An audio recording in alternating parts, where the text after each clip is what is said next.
Thor. Okay, I don't know if it's just overall nostalgia for the MCU now that it's over, but I really like all of the introduction movies. Iron Man obviously is universally beloved, but Captain America: The First Avenger and Thor to me are two movies that are pretty slept on. But that first Thor movie, let me tell you something. I know a lot of people are not a fan of Thor in his early days, but that first movie did a rock solid job of introducing him. Like, Kenneth Branagh, despite the fact that the movie is shot all in Dutch angles for no reason, did a really good job of just understanding Thor as a character. And while the Shakespearean elements to me are, yes, the weaker points, like, there is nobody who knows how to shoot it like Kenneth Branagh. Like, if you look at those sets and like just the Asgardian palace and the different realms they go to, it is gorgeous how it is designed. But more than that, like, to me, like, the fish out of water angle is really where this becomes relatable. And in terms of how this movie deconstructs Thor as a character and an entity and really brings him down to earth is actually, like, really intriguing and actually really heartfelt and emotional, too. It's kind of the same thing that they did with Tony Stark, but this is different because this time we're dealing with a literal Asgardian mythical figure. Because this movie also introduced an element into the MCU that I still think no other future movie has done, which is the idea of kind of breaking down the barriers between what is magic and what is science. Because that, to me, is what has defined the tone of the MCU, right? Because it's not quite fantasy, but it's also not quite sci-fi. Like, the way that it is explained by Thor in that scene where he's explaining it to Jane is like, I just had a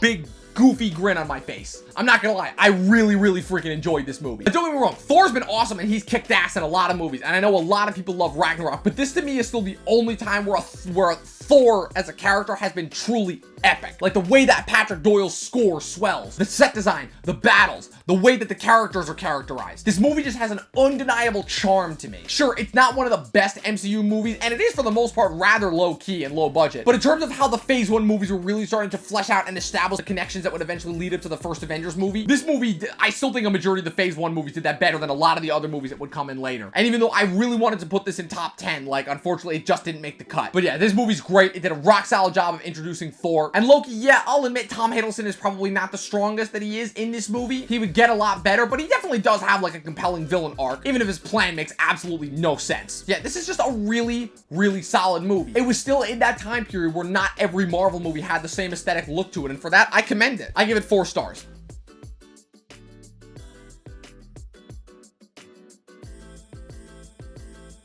Ant-Man. Ant-Man, the first one, is a pretty strange entry. Of all the sub-franchises within the greater MCU, the Ant-Man movies are really ones that nobody really ever talks about. And when they do talk about them, they say they're good, but there's never really any overall remembrance to it. And while the second Ant-Man movie got a little bit cartoony for my tastes, I still love this first Ant-Man movie. First of all, Paul Rudd is an absolute national treasure. I don't think the man has given a single bad performance, even though he basically plays Paul Rudd and everything. But the thing about Ant-Man is like the one superhero that, like, there was never any kind of preconceived notion of. Because even though Ant-Man is a founding member of the Avengers in the comics, he's the one guy that, like, what does he do? Like, he talks to ants? Like, literally, like, Ant-Man is such a dumb idea and concept that literally the people in the movie itself were making fun of how stupid the idea of an Ant-Man is. But this was still in Phase 2 of the MCU, so people were still taking it slightly seriously. And the other thing, too, about this movie is this is a Marvel movie that is most famous for its behind-the-scenes problems, with Edgar Wright famously walking off. Well, let me tell you something, with Peyton Reed stepping in, and especially playing off of a script that already had 3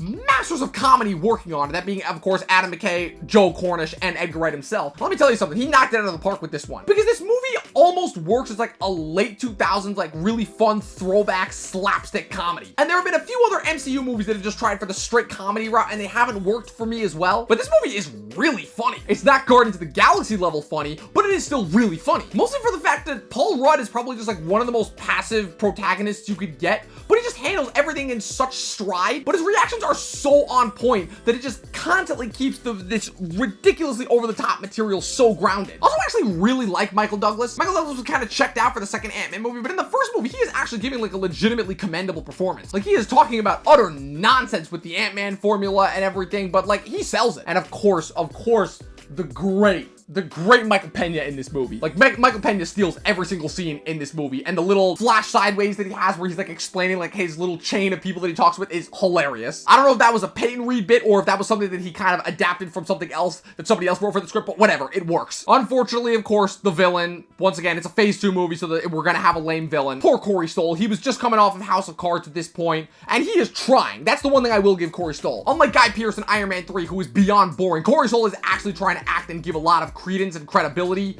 to this very one-note generic villain. I feel like everyone else's kind of fallback, relaxing, like fun MCU movie is Spider-Man Homecoming or Thor Ragnarok, but for me, it's this Ant-Man movie. It's really fun. It knows just how to utilize the shrinking tactic so that it never gets annoying. It's constantly funny. It actually does get like really inventive. The script is actually pretty good, especially for a Marvel movie. I give it 4 stars. Alright guys, that was my latest ranking of my MCU rankings list. Let me know your thoughts in the comments below. Be sure to click the like button and the subscribe button. Follow Talkin TV on all our other links. We're on Facebook and Instagram. The links are in the description below, and be sure to keep coming back for more quality content such as this. Have fun, stay safe, and as always, watch more fucking movies.